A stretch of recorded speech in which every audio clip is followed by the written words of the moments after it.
caminho à frente, mostrando-nos os obstáculos, os perigos, alertando-nos para os cuidados necessários, ou seja, olhando-os pela prisma da Bíblia, pois só através daquilo que dela retiramos é que vamos aferir com segurança o que há de bem, o de mal, o de certo ou o de errado.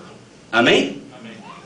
E como iremos eu e você, cristãos, trilhar os nossos dias hoje diante de tantos desafios, de tantas tentações, de tantos riscos e oportunidades que o mundo nos oferece? Amados, o mundo tem muita coisa boa para oferecer. Se eu disser que o mundo não tem coisa boa para oferecer, eu estou mentindo. O mundo tem muita coisa boa para oferecer, mas a palavra de Deus tem vida, que é melhor do que o que o mundo oferece. A palavra de Deus tem o melhor para mim e para você. Amém? Amém? Louvado seja o nome do Senhor Jesus. Então, o mundo pode oferecer as suas oportunidades, mas como nos conduziremos em face de todos esses descaminhos que os homens em geral parecem adequados e corretos? Como é que nós vamos fazer isso? Por isso que eu fiz questão de fundir 2 textos, e você vai perceber, esse é seu, você pode levar para sua casa para estudar à vontade.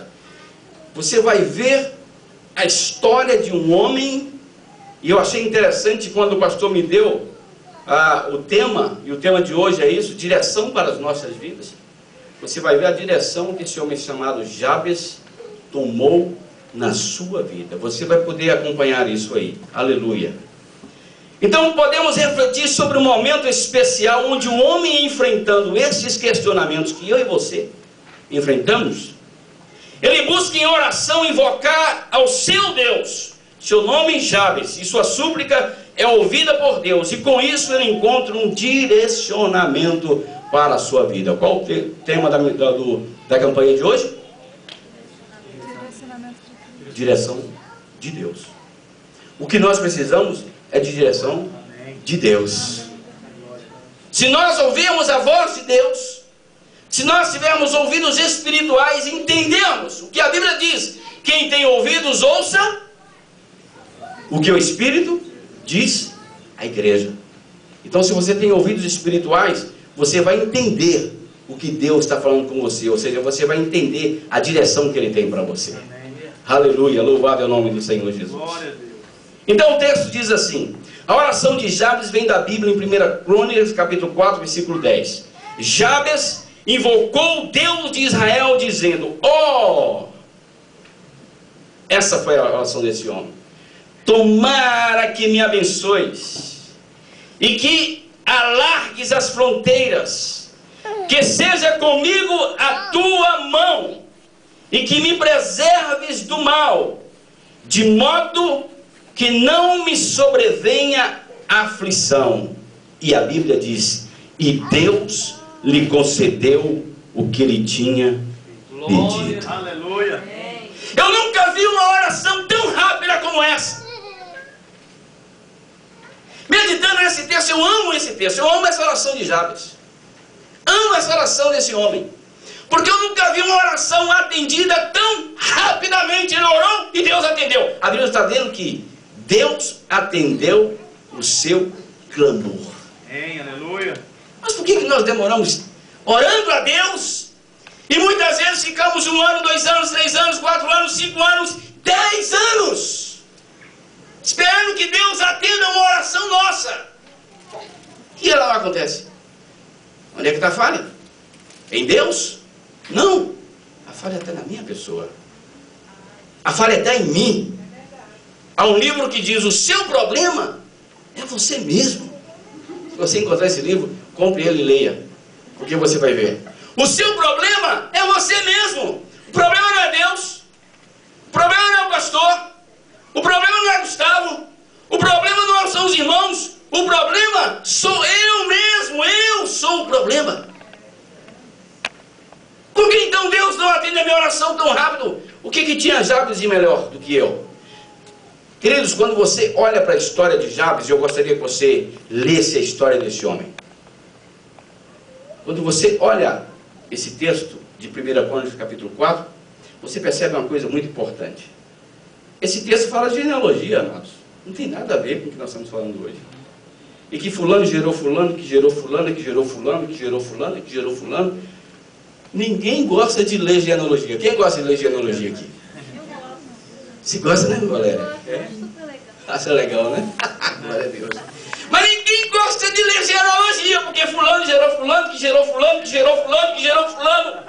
E dentro dessa geração, dessa genealogia, amados, em que nós lemos, nós encontramos escondido. Seja sincero comigo. Quantos já leram sobre a oração de Jabes? Levante a mão aqui. 1, 2, 3, 4, 5, 6, 7, 8. 8 pessoas. Você talvez nunca ia descobrir a história desse homem. Se você procurar, você vai ver em todo o texto, antes do capítulo 4.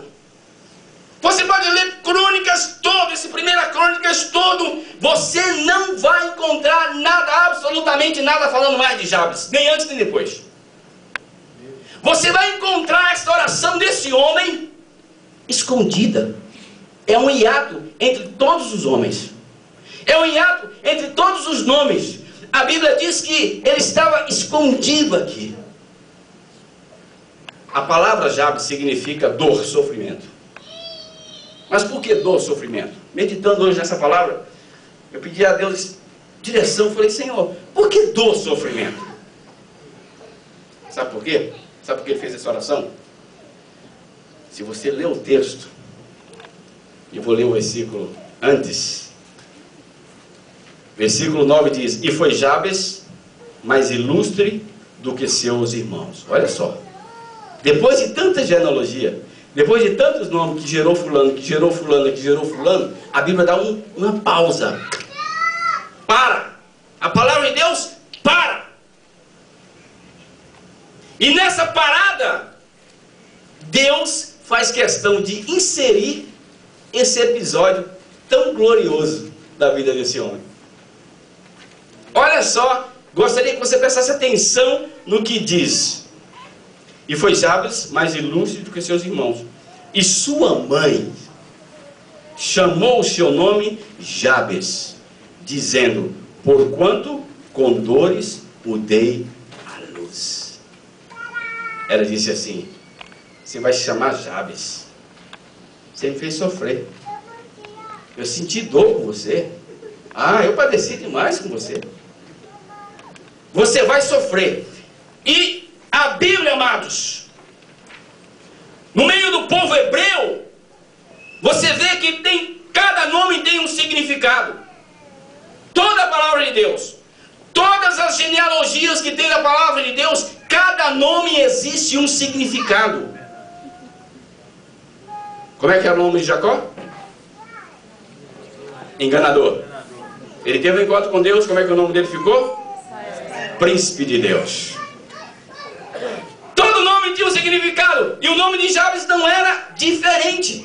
Aleluia. Louvado seja o nome do Senhor. A segunda folha, pula aí. E Deus lhe concedeu o que lhe tinha pedido. A oração, amados, ela é composta de 4 partes. Primeiro, Jabes pede a Deus que o abençoe. Segundo, ele pede a Deus que aumente o seu território, ou aumente a sua responsabilidade. Terceiro, ele pede a Deus que fique com ele e fique por perto. Quando você ora a Deus e que você pede ao Senhor que fique com você, faça como Jabes. Diga: Senhor, fica comigo, mas fica por perto. Por isso que o Salmo 91 diz: aquele que habita no esconderijo do Altíssimo. Não saia, preste atenção, diga isso para o irmão que está ao seu lado: não saia debaixo da proteção do Senhor. Eu ouço muitas vezes alguns pregadores dizendo assim: o diabo não pode te tocar, Satanás não pode te tocar, o inferno não pode te tocar. Preste atenção. Não pode te tocar enquanto você está no Salmo 91. Enquanto você está debaixo da sombra do Altíssimo. Glória a Deus.